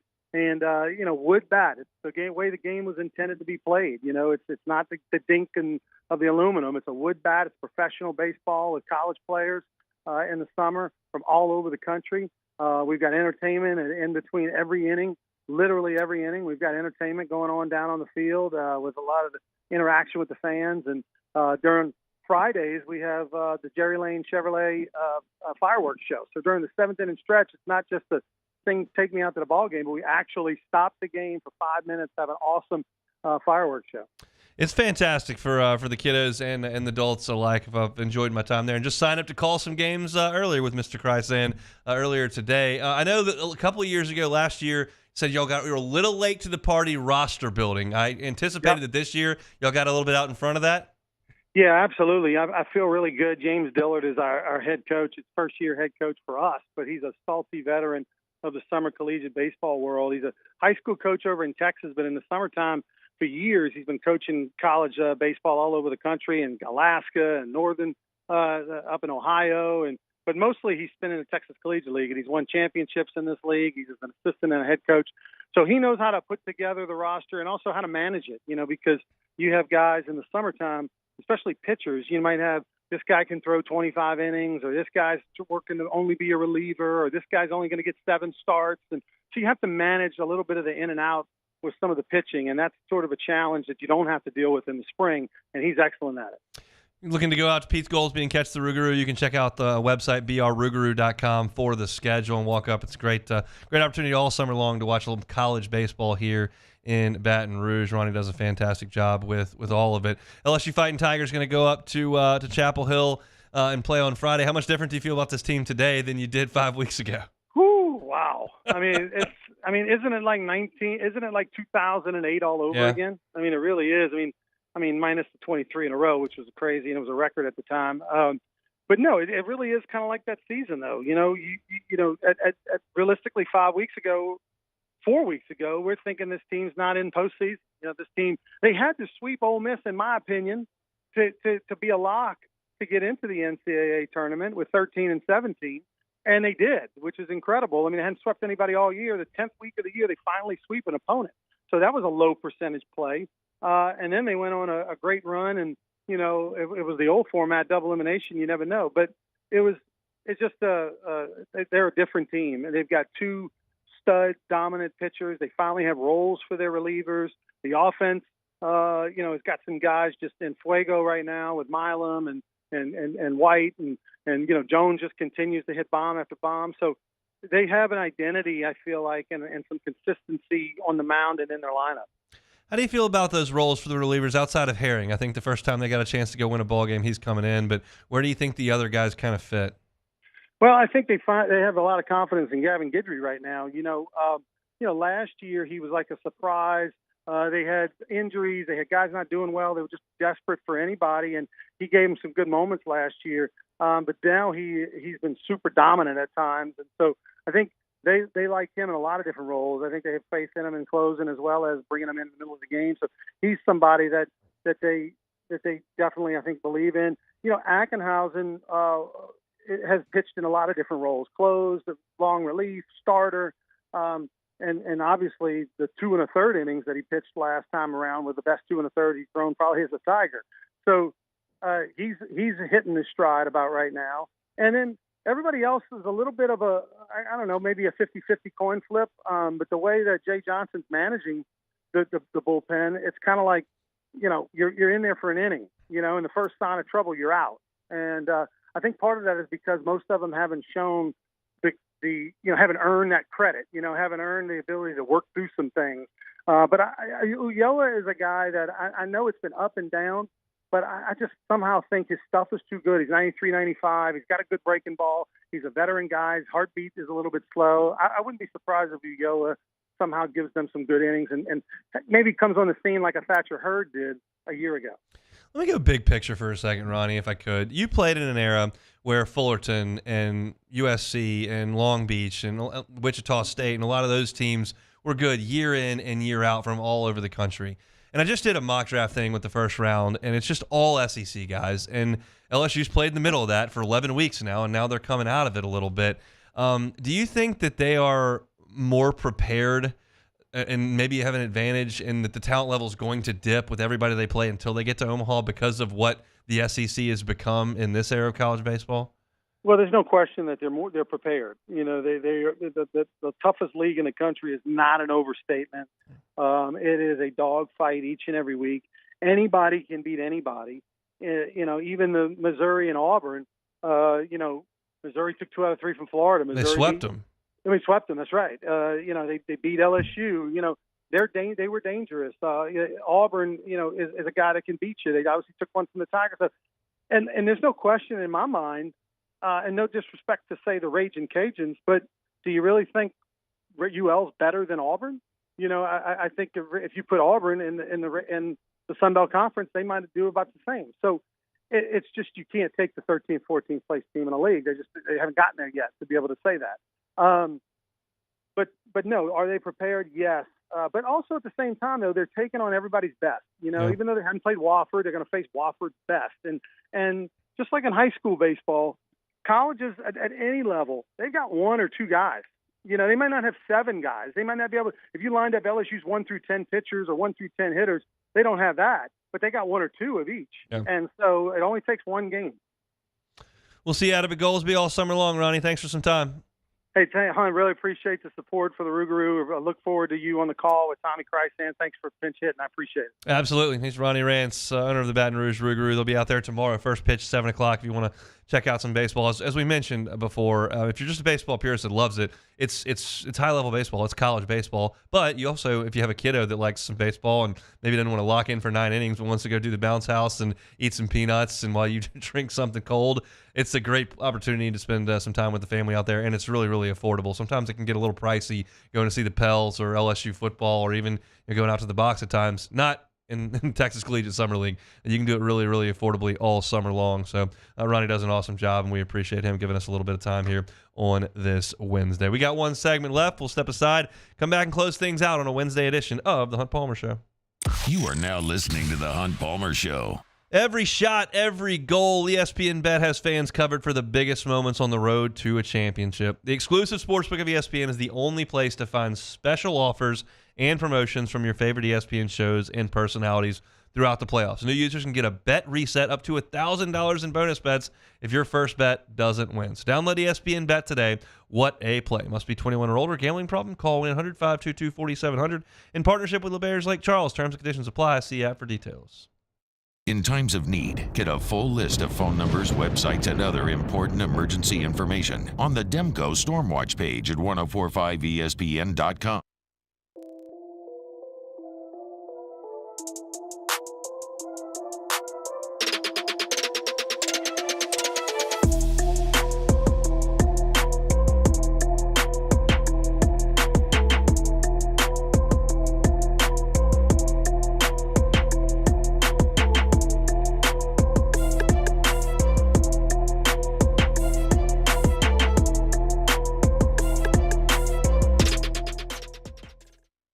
Electricity is all around us, and our families depend on it.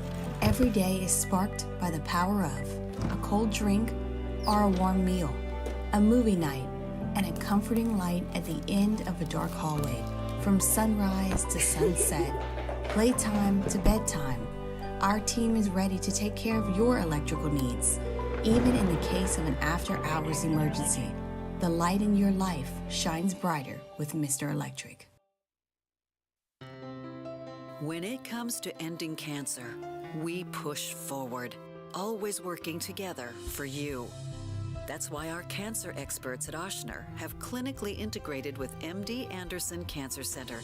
This means advanced cancer care, including access to life-saving clinical trials and integrating care to treat the whole you. Introducing Ochsner MD Anderson Cancer Center. Long live you. There it is, the extra mile, on the border of expected and extraordinary for those willing to go further, like vans customized for work or play, with safety and tech to keep you connected. supported by a 5-star sales, service, and finance team, and backed by the 1-star you know. So go the extra mile. It's never crowded because so few have what it takes to go there. Mercedes-Benz Vans. Hey, it's Matt Moscona. For years, you've heard me tell you about Insurance Network of Louisiana, helping you find better coverage for less money. But it's not just for your home and auto. They also offer commercial property. So, retail stores, professional offices like doctors, dentists, attorneys, clothing boutiques. Insurance Network of Louisiana can find you better coverage for less money. They service the entire state of Louisiana, and they're local. So call today at 293-0450 or lainsurance.net. Breck teamed up to reimagine your parks, and you imagined big. With your help, we went to work, creating 12 beautiful community parks across the parish. A family-sized water park, miles and miles of trails, and parks just for your dogs. There are more places to splash, to explore, to run wild, and even soar. You imagined, we delivered. Moscona inviting you to join us for Wednesday's Hump Day AFR, presented by Pluckers. We'll roll up our sleeves and go deep dive into the Chapel Hill Regional, looking at North Carolina, Long Island, and Wofford. Join us 3 to 6, 104.5 ESPN Baton Rouge.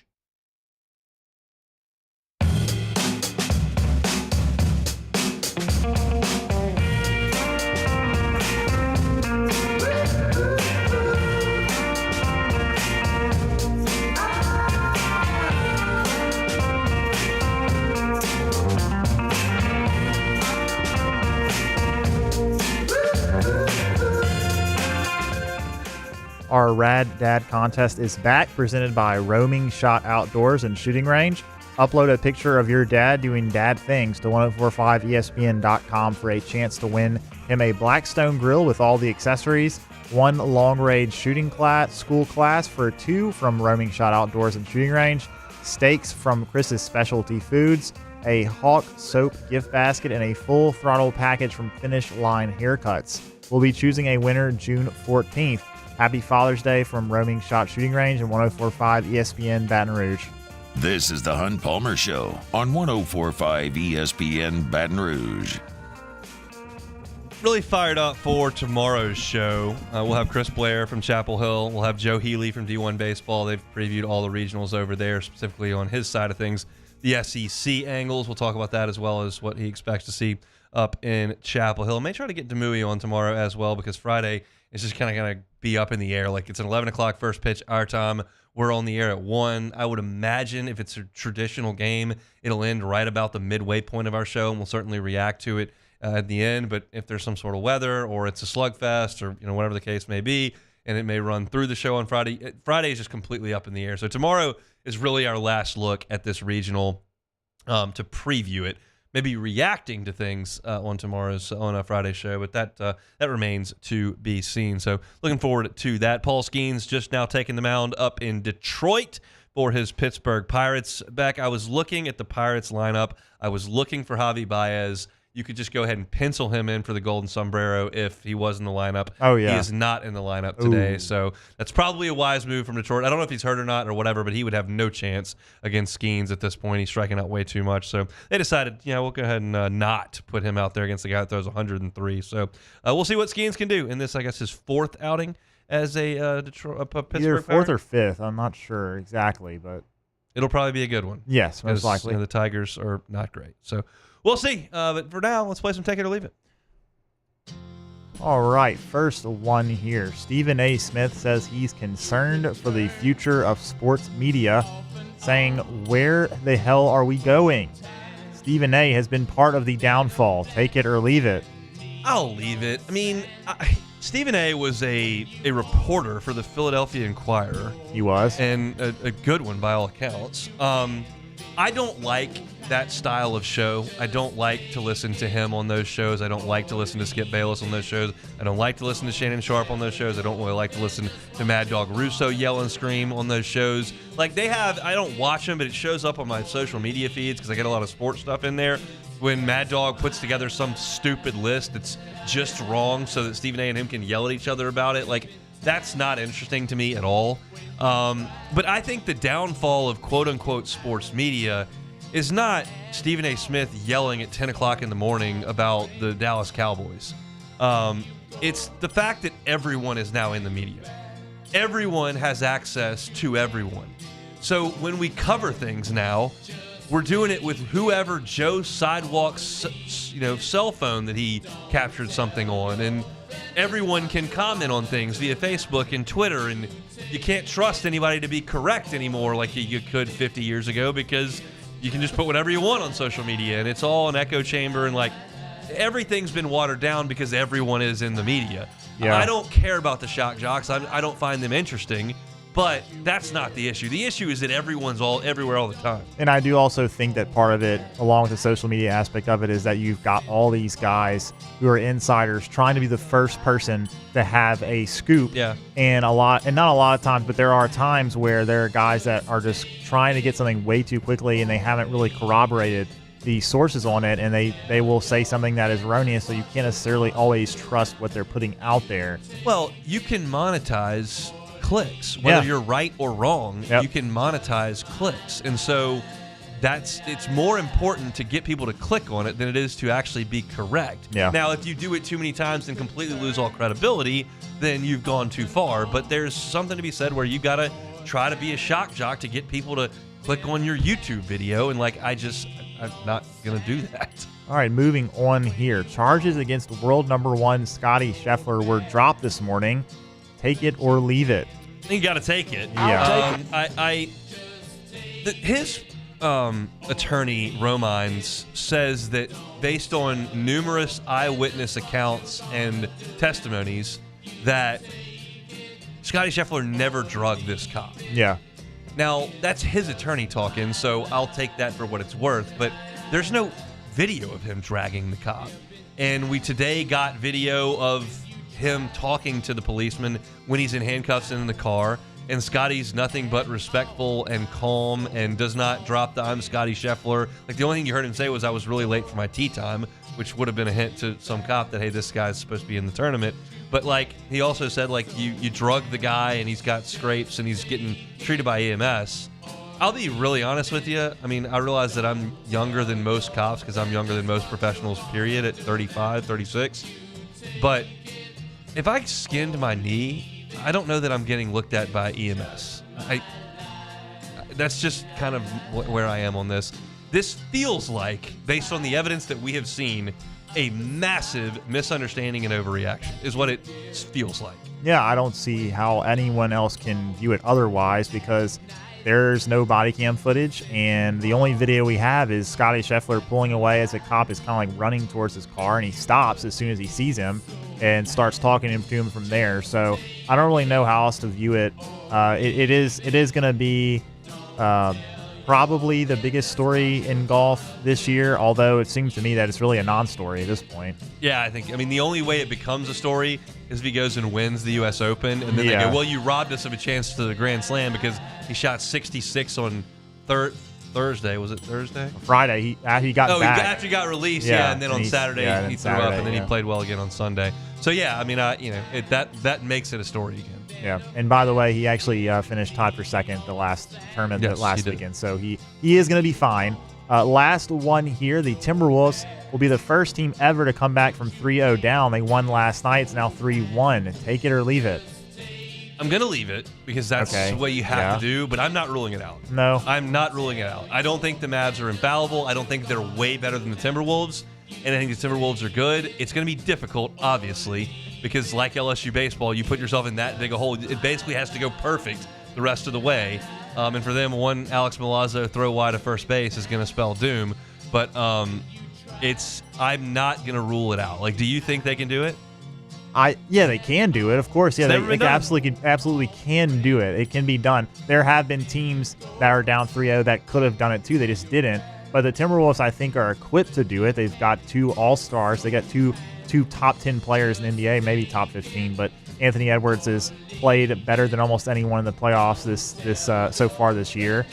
Karl Anthony Towns had a good game last night. So the only thing is they have to just hope that they can slow down Luka Doncic. Because if Luka goes out there and drops 40, it's going to be 40-point triple-double. Yeah, it's going to be almost impossible for them to combat that, other than Anthony Edwards having 40. So it's going to be tough. But is it worth a sprinkle on the series line? Whatever. I'd be interested to see what the line is for that. But it could be worth a shot. But I would not put too much money on it.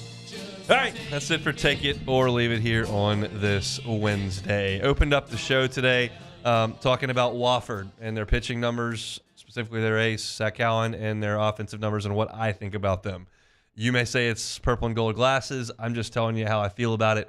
But we opened the show talking about that. Koki Riley is already up in Chapel Hill. He joined us at 1:15 to give his thoughts on the week that was in Hoover, as well as what we'll see this weekend. Was a What If Wednesday. Is Lincoln Riley scared of LSU? You can find that at YouTube at Hunt on LSU. MLB mock draft. A lot of SEC dudes, a lot of LSU signees. Surprise, surprise. Sharie A-Shack was with us at 2:15 talking Saints OTAs. You can catch that on YouTube at Hunt on Saints. And Ronnie Rants talking some LSU baseball, as well as the Rougarou crank up to Marv. If you missed any of it, catch it on demand wherever you find your audio. Matt's about to drive you home on After Further Review. We're back tomorrow for one last look at the Chapel Hill Regional. I keep doing that. It's the Hunt Palmer Show.